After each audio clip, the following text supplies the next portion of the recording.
অভ্যুত্থানের পরে যখন বিভিন্ন রকমভাবে একটা প্রচেষ্টা চক্রান্ত চলছে যে গণতন্ত্রকে আবার ধ্বংস করার জন্য, সেই মুহূর্তে এই 7ই নভেম্বর বিপ্লব সংহতি দিবস আমাদেরকে সেই পথেই যেতে উৎপাদিত করে, যে পথে সত্যিকার অর্থেই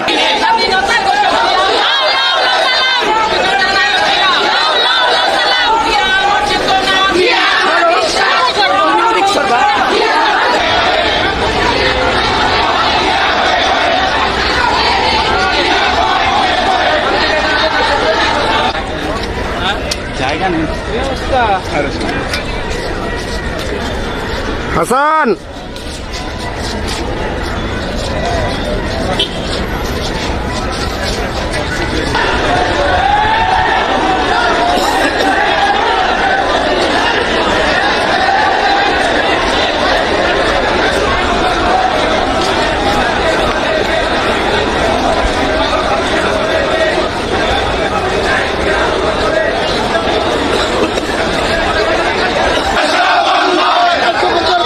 Acabar!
প্রচেষ্টা চক্রান্ত চলছে যে গণতন্ত্রকে আবার ধ্বংস করার জন্য, সেই মুহূর্তে এই 7ই নভেম্বর বিপ্লব সংহতি দিবস আমাদেরকে সেই পথেই যেতে অনুপ্রাণিত করে, যে পথে সত্যিকার অর্থেই আমরা বাংলাদেশে গণতান্ত্রিক রাষ্ট্র নির্মাণ করতে পারবো, একটা সমৃদ্ধ রাষ্ট্র নির্মাণ করতে পারবো, জনগণের ভোটের অধিকারকে নিশ্চিত করতে পারবো, বিচারের অধিকারকে নিশ্চিত করতে পারবো।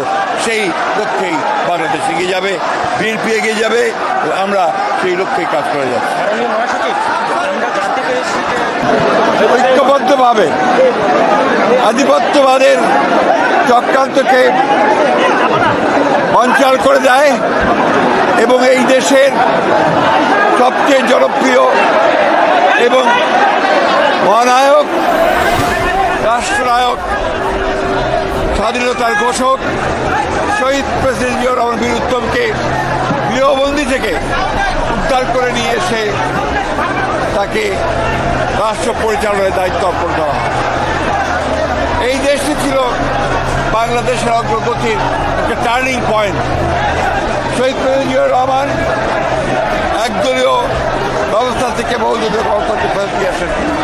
মাল্টি পার্টি ডিসিপ্লিন ডেমোক্রেসি তিনি চর্চা করেন।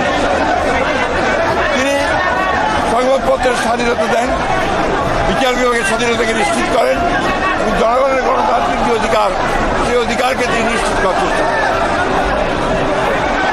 তার পরিচালনার, রাষ্ট্র পরিচালনার মাত্র 4 বছর মধ্যে তিনি বাংলাদেশে একদিকে রাষ্ট্র ব্যবস্থার রাজনৈতিক অবস্থা, অন্যদিকে অর্থনৈতিক অবস্থার আমূল সংস্কার সাধন করেন এবং একদলীয় বাকশাল থেকে তিনি বহুদলীয় গণতন্ত্র নিয়ে আসেন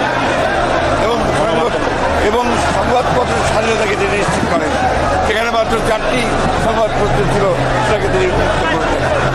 অন্যদিকে বিচার বিভাগের স্বাধীনতাকে নিশ্চিত করেন, জুডিশিয়াল কাউন্সিল গঠন করেন এবং একই সঙ্গে অর্থনীতিতে মুক্ত বাজার অর্থনীতি চালু করেন। এই হয়েছিল শুরু বাংলাদেশের বাংলাদেশকে একটি সমৃদ্ধ, সুখী গণতান্ত্রিক রাষ্ট্র হিসেবে নির্মাণ করার জন্য শহীদ জিয়াউর রহমান যে ভিত্তি স্থাপন করেছিলেন, সেই ভিত্তি পরবর্তীকালে বাংলাদেশকে সামনের দিকে এগিয়ে যায়। আজকে যে গার্মেন্টস আমরা ফ্যাক্টরি থেকে, আরএনজি সেক্টর থেকে যে অর্থ আমরা আয় করি, একই সঙ্গে বিদেশে আমাদের শ্রমিক ভাইয়েরা কাজ করে রেমিটেন্স নিয়ে আসে, তারও ভিত্তি করেছিলেন শহীদ জিয়াউর রহমান।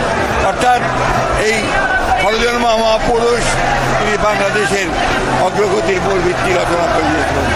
সেই জন্যেই আজকের এই দিনটি শুধু বিএনপি নয়, বাংলাদেশের স্বাধীন চেতা মানুষের কাছে, গণতন্ত্রকামী মানুষের কাছে অত্যন্ত একটা গুরুত্বপূর্ণ দিন। আজকে যখন বাংলাদেশে